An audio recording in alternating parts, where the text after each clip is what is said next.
สุดได้บองปอนថ្ងៃនេះខ្ញុំនឹងនាំបងប្អូនទៅកាន់ដំណើរកម្សាន្តមួយជុំវិញពិភពលោកដើម្បីស្វែងយល់ពីបាតុភូតធម្មជាតិដែលមើលទៅហាក់ដូចជាមិនពិតតាមអ្នកធ្លាប់ឮពីដុំថ្មដែលអាចផ្លាស់ទីដោយខ្លួនឯងទេ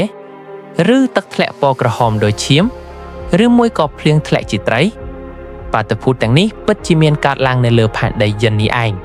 អ្នកខ្លះថាវាជាអភូហេតុអ្នកខ្លះថាវាជាអាចកំបាំងដែលវិទ្យាសាស្ត្រមិនទាន់អាចពន្យល់បានតោះយើងមកស្វែងយល់ទាំងអស់គ្នា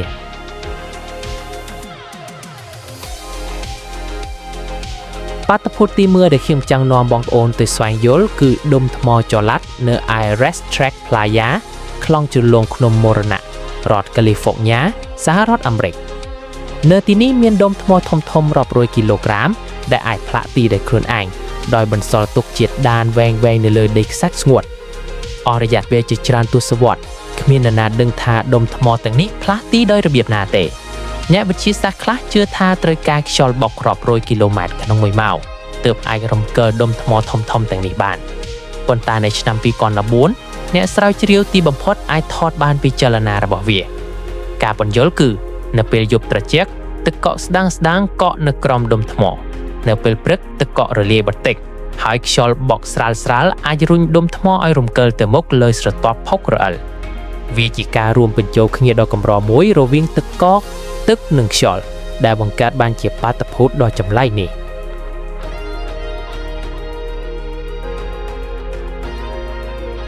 បាតុភូតបន្ទាប់យើងត្រូវធ្វើដំណើរទៅកាន់ទ្វីបដែលត្រជាក់បំផុតលើពិភពលោក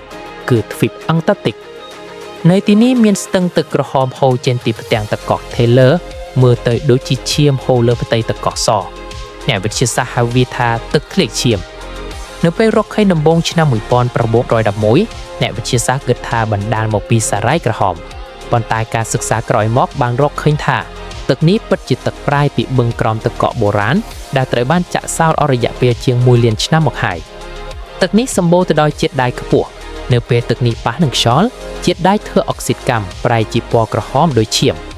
អ្វីដែលគួរឲ្យភ្ញាក់ផ្អើលជាងនេះទៅទៀតគឺនៅក្នុងបឹងក្រោមទឹកកកនោះមានបាក់តេរីរស់នៅដោយគ្មានពន្លឺព្រះអាទិត្យនិងគ្មានអុកស៊ីហ្សែនរាប់លានឆ្នាំមកហើយ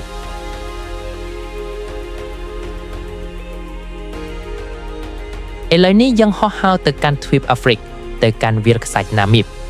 នៅទីនេះមានបាតុភូតមួយហៅថារង្វង់ទេពអប្សរនេះជារង្វង់ដីទេរាប់ពាន់ដែលព័ទ្ធជុំវិញនឹងស្មៅបៃតងមើលទៅដូចជាក្រណាត់បៃតងដែលមានចំណាត់ទេអស់រយៈពេលជាច្រើនទសវត្សរ៍អ្នកវិទ្យាសាស្ត្របានព្យាយាមស្វែងរកមូលហេតុអ្នកខ្លះថាបណ្ដាលមកពីសត្វកណ្ដាយដែលស៊ីឬស្មៅបង្កើតជារង្វង់ទេប៉ុន្តែការសិក្សាឆ្នាំ2022បានរកឃើញថាគ្មានភស្តុតាងនៃសត្វកណ្ដាយនៅក្នុងរង្វង់ទាំងនោះទេទ្រឹស្ដីថ្មីគឺស្មៅទាំងនេះបង្កើតរង្វង់ដោយខ្លួនឯងដើម្បីបញ្វែងទឹកទៅតាមតំបន់ដែលមានស្មៅដុះអ្នកវិទ្យាសាស្ត្របន្តជជែកគ្នាអំពីរឿងនេះហើយរង្វង់ទេពអប្សរនៅតែជាអាចកំបាំងរហូតមកដល់ពេលនេះ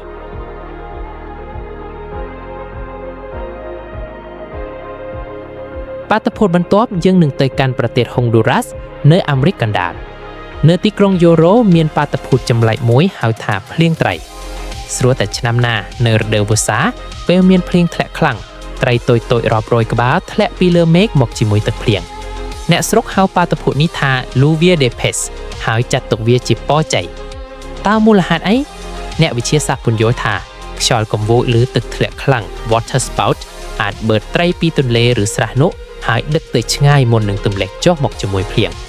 បាតុភូតស្រដៀងគ្នានេះក៏ធ្លាប់កើតឡើងនៅសហរដ្ឋអាមេរិកនិងអឺរ៉ុបដែរទាំងត្រីកង្កែបនិងសត្វតូចៗផ្សេងទៀត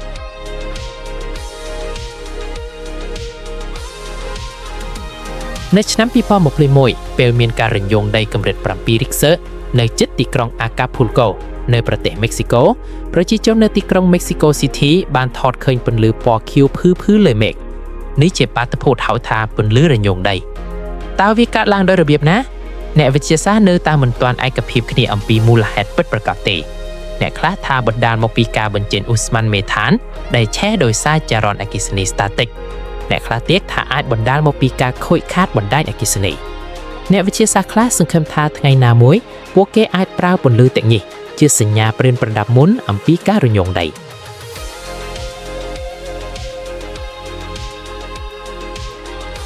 បាតុភូតបន្ទាត់គឺភ្លើងសាំងអេលម៉ូគឺជាពន្លឺពណ៌ខៀវឬស្វាយដែលលិចចិត្តឡើងនៅលើចុងមុតស្រួចដូចជាបង្គោលកប៉ាល់ឬស្លាបយន្តហោះពេលមានព្យុះរន្ទះខ្លាំង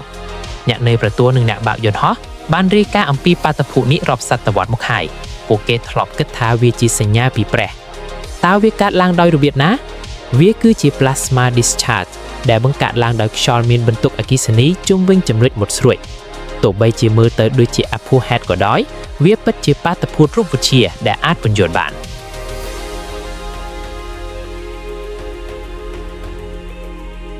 នៅវាលខ្សាច់ឌុនហាងប្រទេសចិននិងកន្លែងផ្សេងទៀតដូចជាឥណ្ឌាជប៉ុននិងអេស៊ីបមានបាតុភូតមួយហៅថាវាលខ្សាច់ចម្រៀងនៅពេលខ្សាច់រអូនចកតាមចម្លៀតភ្នំខ្សាច់វាបញ្ចេញសំឡេងរញ៉ើនដូចតន្ត្រីដែលអាចលឺចម្ងាយរហូតដល់10គីឡូម៉ែត្រតើវាកើតឡើងដោយរបៀបណាក្របខ្សាច់ដែលស្ងួតមានទំហំហើយរូបរាងដូចគ្នាអាចរំកិលចុះមកជាមួយគ្នាបង្កើតជារង្វានោះដែលបំផុងតាមភ្នំខ្សាច់ទាំងមូលដូចជាឧបករណ៍បំផុងសំឡេងយក្សអ្នកវិទ្យាសាស្ត្រនៅតែសិក្សាអំពីបាតុភូតនេះព្រោះមិនមែនក្រុមវាលខ្សាច់សុទ្ធតែអាចបង្កើតសំឡេងនេះបាន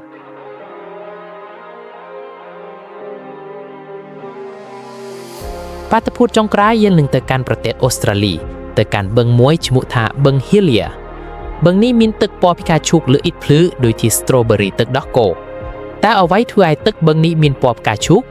ការសិក្សាឆ្នាំ2022បានរកឃើញថាបឹងនេះមានបាក់តេរី virus និងសារ៉ាយជាច្រើនប្រភេទខ្លះផលិតសារធាតុពណ៌ស្វាយខ្លះទៀតផលិតសារធាតុពណ៌ក្រហមទឹកក្រូចការរួមបញ្ចូលគ្នានៃសារភាពទាំងនេះបង្កើតជាពណ៌ផ្កាឈូកដ៏ស្រស់ស្អាតនេះគួរឲ្យចាប់អារម្មណ៍ថានៅឆ្នាំ2022ភ្លៀងធ្លាក់ខ្លាំងរំលាយជាតិប្រៃនៃខនបឹងធ្វើឲ្យពណ៌ផ្កាឈូកស្រអឹមប៉ុន្តែអ្នកវិទ្យាសាស្ត្រជឿថាពណ៌ផ្កាឈូកនឹងត្រឡប់មកវិញពេលទឹកហើយនិងជាតិប្រៃកើនឡើង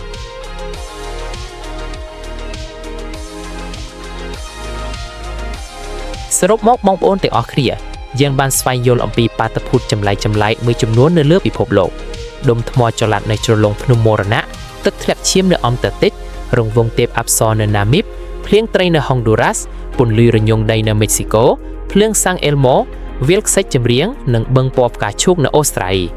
បាតុភូតទាំងនេះខ្លះអាចពន្យល់បានតាមបែបវិទ្យាសាស្ត្រខ្លះទៀតនៅតែជាអាថ៌កំបាំងប៉ុន្តែអ្វីដែលសំខាន់គឺវាបង្ហាញយើងថាផែនដីយើងនៅតែមានអាថ៌កំបាំងជាច្រើនដែលកំពុងរងចាំការស្វែងរកថែមទៀត